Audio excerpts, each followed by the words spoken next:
نحمدہ و نصلی علی رسولہ الکریم اما بعد۔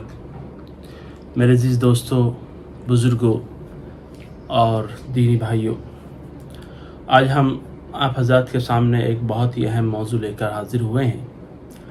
موضوع یہ ہے کہ ہمارے ملک ہندوستان کے اندر اسلامک لاء یعنی مسلم پرست لاء کیسے لاگو ہوا، کیسے بنا، اور پھر بعد میں وہ کس طریقے سے اس کے اندر چینجنگ ہوئی ہے، کس طریقے سے اس کی تبدیلیاں ہوئی ہے اس کے اندر۔ ہم بات کرتے ہیں اب، چاہے دہلی سلطنت ہو 1206 سے 1526 تک، یا مغلیہ سلطنت ہو 1526 سے انگریزوں کے آنے تک، ان بیچ میں جو ہندوؤں کے پرسنل لاء تھے اس میں بھی کوئی چھیڑ چھاڑ ان دونوں امپائر نے نہیں کی ہے۔ نہ ہی دہلی سلطنت نے چھیڑ چھاڑ کی ہے اور نہ ہی چھیڑ چھاڑ کی ہے مغلیہ سلطنت نے۔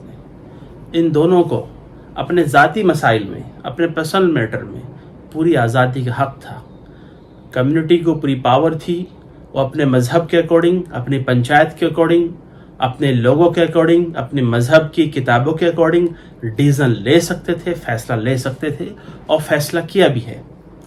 اورنگزیب عالمگیر رحمۃ اللہ علیہ کی اگر بات کی جائے تو اورنگزیب عالمگیر رحمۃ اللہ علیہ نے اپنے زمانے کے 40 بڑے مفتیوں کو بلا کر اورنگزیب عالمگیر رحمۃ اللہ علیہ نے فتویٰ عالمگیری کو بنوایا۔ اور فتویٰ عالمگیری حنفی مسلک کی ایک بہت اہم کتاب ہے۔ اس کتاب کے اندر جو بھی چیزیں تھیں اس ہندوستان کے اندر لاگو کی گئی۔ اس ہندوستان کے اندر تمام لوگوں کو ان مسائل کے بارے میں، اس کتاب کے بارے میں، ان کانسٹیٹیوشن کے بارے میں جو فتویٰ عالمگیری بنی تھی اورنگزیب عالمگیر رحمۃ اللہ علیہ کے زمانے میں، اس کو لاگو کیا گیا۔ لیکن اس کے اندر جو چیزیں تھیں وہ ہندوؤں پہ لاگو نہیں کی گئی، وہ غیر مسلم پہ لاگو نہیں کی گئی۔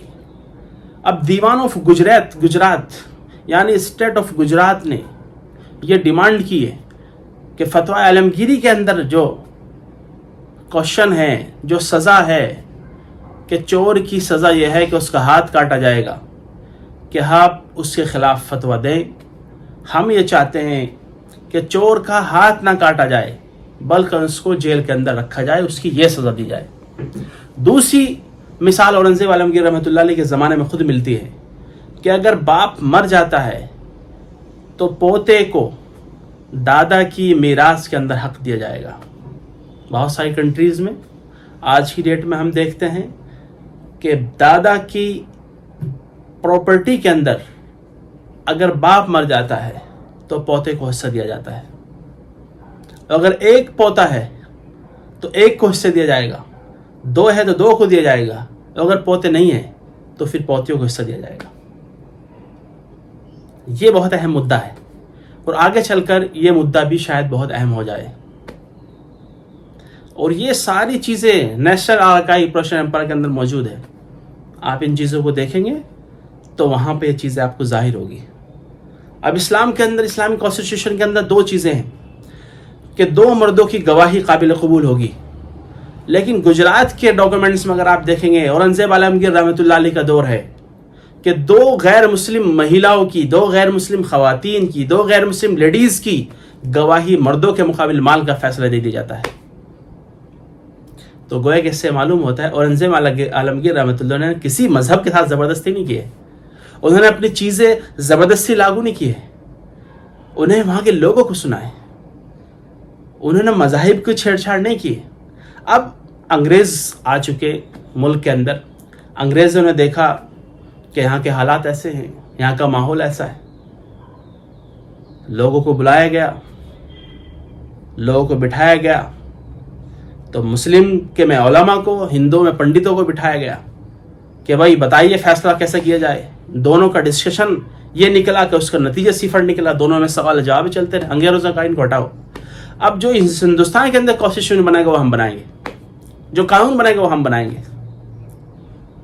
انہوں نے کہا 18ویں صدی کے آتے آتے اس لاء کو ہم بنائیں گے، ان پنڈتوں اور مولویوں کی، عالموں کی ضرورت ہم کو نہیں ہے۔ اب ہندوؤں کی اور مسلمانوں کی ریلیجس کتابیں انہوں نے لی، اور جو لو بنے گا اس ٹیکس کو بنیاد بنا کر بنے گا جس ٹیک کو پک کیا گیا. ہدایہ کتاب لی گئی جو حنفی مسلک کی بہت بڑی کتاب ہدایہ ہے, بہت معتبر کتاب ہے, لیکن ہدایہ عربک میں ہے, اس سے 4 والیوم ہے. اب ہدایہ کو ٹرانسلیٹ کرنا ہے ٹرانسلیٹر کو, ان پر بھی نہیں آتی, تو پہلے ہدایہ کا پرشین لینگویج کے اندر اس کا ٹرانسلیٹ کیا گیا. اس کے بعد 1791 کے اندر اس کو پھر پرشین سے انگلش میں ٹرانسلیٹ کیا گیا. اس ٹرانسلیٹ کے اندر بہت ساری غلطیاں ہوئی ہیں, اور یہ غلطی پولیٹیکلی غلطی تھی, یہ غلطی وہ تھی جو جان بوجھ کے کی گئی ہے. جو ہم لوگ دیکھ رہے ہیں, جو ہدایہ آج ہمارے پاس ہے, اس ہدایہ میں اور چارلس ہیملٹن کی ہدایہ میں زمین آسمان کا فرق ہے. اور پھر چارلس ہیملٹن کی ہدایہ کو دیکھتے ہوئے انگلینڈ نے یہ فیصلہ کر دیا کہ جو بھی ہندوستان کے اندر وکالت کرے گا, ایڈوکیٹ بنے گا, تو اس کے لیے چارلس ہیملٹن کی ہدایہ پڑھنا ضروری ہوگا. اب بہت امپورٹنٹ بات یہ ہے کہ پبلشر یہ لکھ رہا ہے کہ سیکنڈ ہدایہ کے اندر ہم نے بہت ساری چیزیں اس کے اندر سے غائب کر دی کیونکہ وہ بہت موٹی تھی, ہم نے اس کو کم کر دیا. بہت امپورٹنٹ بات ہے. پبلشر کیا کہہ رہا ہے کہ میں نے بہت ساری چیزیں اس میں نکال دی ہے, جو ٹرانسلیٹ ہدایت تھی اس کے اندر سے بھی نکال دی. سب سے پہلی غلطی ٹرانسلیٹ میں کی گئی.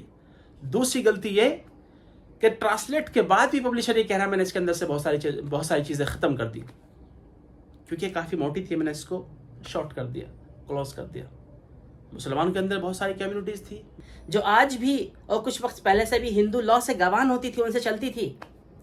اگر ہم بات کرتے ہیں کشمیری مسلمانوں کی, ان پر کچھ وقت پہلے تک ہندو لا لگتا تھا.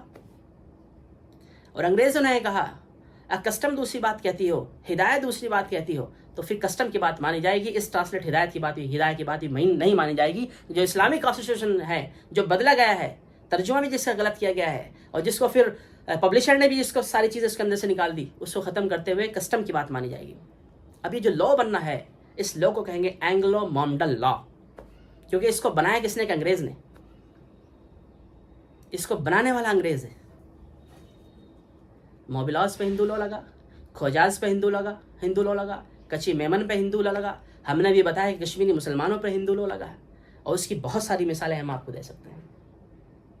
بہت ساری مثالیں آج بھی, اگر آپ ہسٹری اٹھائیں گے, اگر آپ کتابیں اٹھائیں گے, اس کے اندر سے بہت ساری مثالیں آپ کو ایسے مل جائے گی. ایک چیز کی طرف ہم چلتے ہیں کہ 1847 کا کیس ہے, 1847 کا کیس ہے کہ 2 بیٹیاں اپنے باپ کی پراپرٹی میں باپ کے مرنے کے بعد حصہ لینے کے لیے آتی ہے. شریعت کے حساب سے اس کو حصہ ملنا چاہیے. انگریز عدالت میں کورٹ آتا ہے, کیس آتا ہے, اور جج بیری برسائز ہے جو انگریزی جج ہے.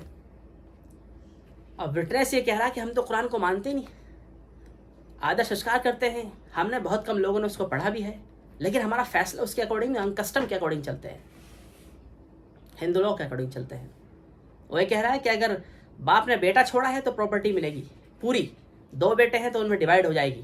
اگر بیٹی ہے جس کی شادی نہیں ہوئی ہے تو اس میں سے اتنا خرچہ نکالا جائے گا کہ بیٹی کی شادی ہو جائے. اور اگر بیوہ بیٹی ہے تو پھر ان بیٹوں کی ریسپانسبلٹی یہ ہے کہ باپ سے جو وراثت اس کو ملی ہے وہ بیٹی کا بھی اس میں دیکھ بھال کرے, بیٹی کو کوئی حصہ نہیں دے. دوسری طرف اسلام کیا کہہ رہا ہے کہ باپ کی پراپرٹی سے بیٹی کو حصہ ملے گا. جسٹس بیری نے فیصلہ ریزرو کر لیا, اس کو روک لیا. پھر ایک کیس ان کے قانون کے اندر, ایک بیوہ ہے, وہ یہ کہہ رہی کہ مجھے میرے ہسبینڈ کی پراپرٹی کے اندر حصہ دیا جائے. اب دوسری طرف ہسبینڈ کے چچا ہے, وہ یہ کہہ رہے اس کو حصہ نہیں ملے گا, اس بیوہ کو حصہ نہیں ملے گا, حصہ ہم کو ملے گا. کچی میمن جماعت نے چچاؤں کے حق میں فیصلہ دیا, کیا ہے کہ بیوہ عورت کو کوئی حصہ نہیں ملے گا. اسلام کہہ رہا بیوہ عورت کو حصہ ملے گا. اسلام ہی نے تو بیوی کو, بیٹیوں کو حصہ دیا ہے.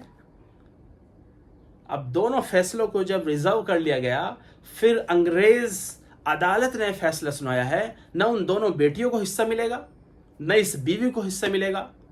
ان دونوں پہ پھر کڑی سختی کی گئی کہ آپ کی ہمت کیسے ہوئی کہ آپ یہاں پر آنے حصہ لینے کے لیے آ گئی. اس طریقے سے لا بنا ہے. ہمیں اس کی ہسٹری کی طرف جانا چاہیے. اور پھر انگریز کیا کہتا ہے کہ چاہے کچھ بھی ہو, اگر ہدایہ کسٹم کو دیکھا جائے گا, ہدایت کچھ بھی کہہ رہی ہے کسٹم لاگو کیا جائے گا، اور کسٹم کو دیکھتے ہوئے چاہے قرآن کے خلاف ہو، حدیث کے خلاف ہو، سنت نبی کے خلاف ہو، اس کی پرواہ نہیں کی جائے گی، فیصلہ وہی کیا جائے گا، کسٹم کہے گا. یعنی اس ٹرانسلیٹ ہدایت کی بات بھی نہیں مانی جائے گی. ہم کو یہ سوچنا ہے کہ ہم کس لیول پر ہیں. آج ہم قرآن تو پڑھتے ہیں لیکن قرآن پر عمل نہیں ہے. آج ہم قرآن تو پڑھتے ہیں، قرآن کی جانکاری ہم کو نہیں ہے. ہم کس طرف جا رہے ہیں؟ اور ہم پھر چیختے ہیں، پھر ہم چلاتے ہیں ہمارے ساتھ کیا ہو رہا ہے. تو میری آپ سب سے یہی گزارش ہے کہ اسلامیات کو، دین کو، مذہب کو، عقائد کو اور اسلامی قوانین کو دیکھ کر پڑھیے کہ اسلام نے جو عورتوں کو حصہ دیا ہے وہ کسی مذہب نے نہیں دیا. آپ ہندو مذہب کو اگر دیکھتے ہیں 1955 تک ایک غیر مسلم آدمی کتنی شادی کر سکتا تھا؟ ہم اور آپ جانتے ہیں. بالآخر اس ٹاپک پر ہم اگلی بار بات کریں گے. بس گزارش یہی ہے کہ اس میسیج کو آپ زیادہ سے زیادہ لوگوں تک پہنچائیے تاکہ لوگوں تک یہ میسیج پہنچیں اور لوگ جانیں کہ ہندوستان کے اندر اسلامک لا یعنی مسلم لا کیسا بنا، پھر اس کے اندر کیسے تبدیلی ہوئی ہے. تو آپ سب سے گزارش یہی ہے کہ ویڈیو کو شیئر کریے، زیادہ سے زیادہ لوگوں تک پہنچائیے. اپنا خیال رکھیے. اللہ حافظ.